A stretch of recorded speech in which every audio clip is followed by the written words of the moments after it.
नवरात्रि का पूरा समय उतना ही अद्भुत माना जाता है जितना कि गंगा जल की हर एक बूंद। दोस्तों, नवरात्रि का पर्व मां दुर्गा को समर्पित है।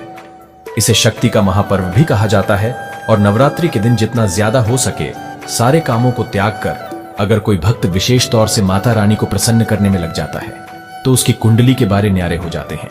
साक्षात माता रानी उसके जीवन में प्रवेश कर जाती है और मां लक्ष्मी का उसके घर में आगमन हो जाता है। इसी वजह से नवरात्रि का विशेष महत्व रहता है। इसी तरह से नवरात्रि के समय में बताया जाता है कि जिस प्रकार आप अच्छे कार्य करके माता रानी को प्रसन्न कर सकते हैं, तो दूसरी चीज है कि इस दिन कुछ कार्य ऐसे हैं जिन्हें करने के लिए कतई मना किया जाता है। इन चीजों का अगर आप नवरात्रि के दिन पालन करते हैं तो परिवार में खुशियां रहती हैं, अन्यथा आपको दुख की प्राप्ति भी हो सकती है। आज हम आपको बताने वाले हैं कि कितना भी जरूरी क्यों ना हो जाए, कोई आपसे इन चीजों को अगर उधार मांगे तो नवरात्रि के पावन अवसर पर भूल कर भी ये 4 चीजें कभी किसी को न दें, अन्यथा आपके परिवार में कंगाली देखने को मिल सकती है। माता रानी क्रोधित हो सकती है, माता लक्ष्मी आपके घर का त्याग कर सकती है, वो रुष्ट हो जाएंगी। दोस्तों, आज के समय में उधार देना या लेना हर व्यक्ति के जीवन में जरूरी सा हो जाता है। कोई किसी को उधार देता है तो इस बात के लिए कि उन्हें उनके जीवन में अच्छी चीजें वापस प्राप्त हो सके, तो इसकी वजह से उधार देते हैं। तो कुछ व्यक्ति सामाजिक सरोकार निभाने के लिए उधार देते हैं। लेकिन दोस्तों, क्या आप जानते हैं, खास तौर पर नवरात्रि के दिन आप अगर ऐसा करते हैं तो आपके जीवन में कंगाली विद्यमान हो जाती है। इसलिए से कम नवरात्रि के दिन तो ऐसा ना करें। और दोस्तों, बात करते हैं सबसे पहली चीज की। नवरात्रि पर सबसे पहली चीज तो यह है कि माता रानी से जुड़ी किसी भी प्रकार की कोई चीज आप किसी भी व्यक्ति को उधार ना दें। जैसे कि माता रानी से जुड़ा किसी भी प्रकार का फल, माता रानी से जुड़ा किसी भी प्रकार का वस्त्र और माता रानी से जुड़ी पूजा की सामग्री आप भूल कर भी किसी को उधार या फिर दान के तौर पर भी कभी ना दें, क्योंकि माना जाता है कि अगर आप इस प्रकार की सामग्री दूसरे व्यक्ति को दे देते हैं तो आपके घर से माता रानी दूसरों के घर चली जाती है और आपको वो नहीं प्राप्त हो पाता जो माता रानी नवरात्रों में आपके लिए करने वाली थी। तो सबसे पहले आपको इस बात का ध्यान रखना बहुत ही जरूरी है। दोस्तों, इसी तरह नवरात्रि के पावन दिन को धन प्राप्ति का सबसे बड़ा दिन भी कहा जाता है। माता रानी साक्षात आपके घर के अंदर आगमन करने के लिए आती है, तो इस बात का ध्यान आपको जरूर रखना चाहिए कि नवरात्रि के दिन भूल कर भी कोई व्यक्ति आपसे उधार धन मांगने के लिए आता है तो आपको उसे उधार पैसा नहीं देना चाहिए, और नवरात्रि के दिन आपको किसी अन्य व्यक्ति से उधार भी नहीं लेना चाहिए। ऐसी मान्यता है कि नवरात्रि के दिन आप जो पैसा उधार देते हैं या लेते हैं तो वो धन कभी लौट कर नहीं आता, बल्कि इस समय धन देने वाला और लेने वाला दोनों कर्ज में डूब जाते हैं। आपके ऐसा करने से माता लक्ष्मी आपका साथ हमेशा के लिए छोड़ देती हैं। दोस्तों, वही नवरात्रि पर माता रानी को पान सुपारी चढ़ाने का तथा लौंग अर्पित करने का महाविशेष दिन माना जाता है और माता को खास तौर पर लाल चीजें चढ़ाई जाती हैं। इस बात का ध्यान रखें, नवरात्रि के दिन माता को चढ़ाने के अलावा कोई व्यक्ति एकदम सुबह सुबह के समय आपसे पान का पत्ता या फिर लौंग, दूध, दही, छाछ या फिर संध्या काल के समय उधार मांगने के लिए या फिर ऐसे ही मांगने के लिए आ जाता है तो आपको भूल कर भी किसी अन्य व्यक्ति को नहीं देना चाहिए। अगर आप माता रानी को चढ़ाने के अलावा कोई ऐसा काम करते हैं तो मान लीजिए आपके घर की लक्ष्मी दूसरों के घर चली जाती है और साक्षात माता दुर्गा के क्रोध का आपको सामना करना पड़ सकता है। दोस्तों, अगर आप किसी व्यक्ति को गिफ्ट देना चाहते हैं या फिर गिफ्ट के तौर पर कोई चीज देना चाहते हैं तो खास तौर पर नवरात्रि के दिन भूल कर भी आपको किसी को भी अपनी पहनने वाली घड़ी या फिर आपको बाजार से नई घड़ी खरीद कर आपको नहीं देना चाहिए, क्योंकि हर व्यक्ति के साथ उसका समय अच्छा या बुरा चलता रहता है।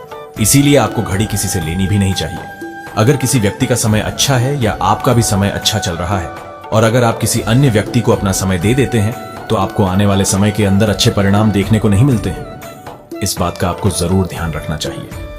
दोस्तों, इसी तरह नवरात्रि के पवित्र त्योहार में कुछ चीजें ऐसी होती हैं जो आपके घर की सुख समृद्धि से जुड़ी होती हैं, तो ऐसे में वो चीजें आपको किसी को भी उधार नहीं देना चाहिए, वो भी संध्या काल होने के बाद। जैसे कि कोई आपसे शहद, चंदन तथा गंगा जल, दूध, दही या फिर उधार पैसे भी मांगने के लिए आता है तो जब सूर्य उदय होता है, नवरात्रि की सुबह सुबह या फिर सूर्यास्त हो जाता है, तब ऐसे में इन दोनों समय में आपको घर की समृद्धि दूसरों को भूल कर भी कभी नहीं देना चाहिए।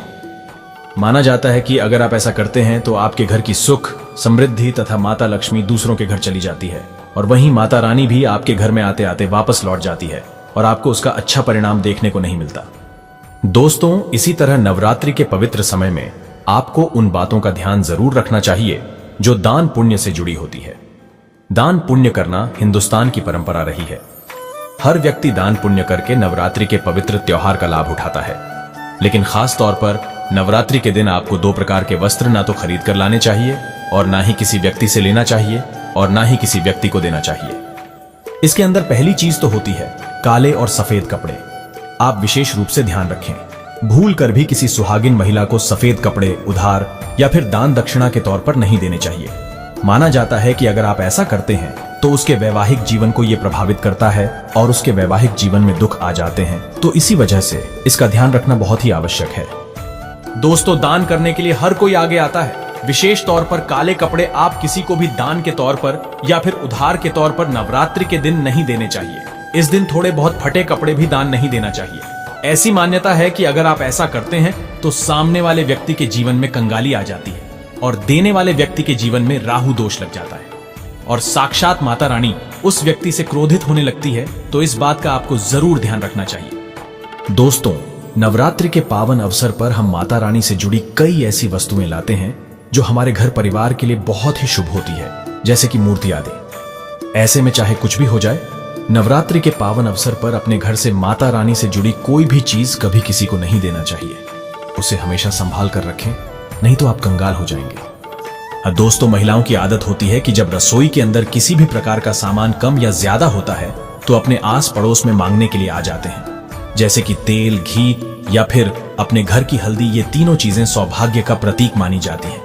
जिस घर में ये चीजें होती है, माना जाता है कि नवरात्रि के बाद उस घर में सुख समृद्धि बनी रहती है। तो नवरात्रि के दिन अपने घर से ही किसी को भी भूल कर भी इस प्रकार की चीजें आपको उधार ना तो देना चाहिए और ना ही किसी से लेना चाहिए।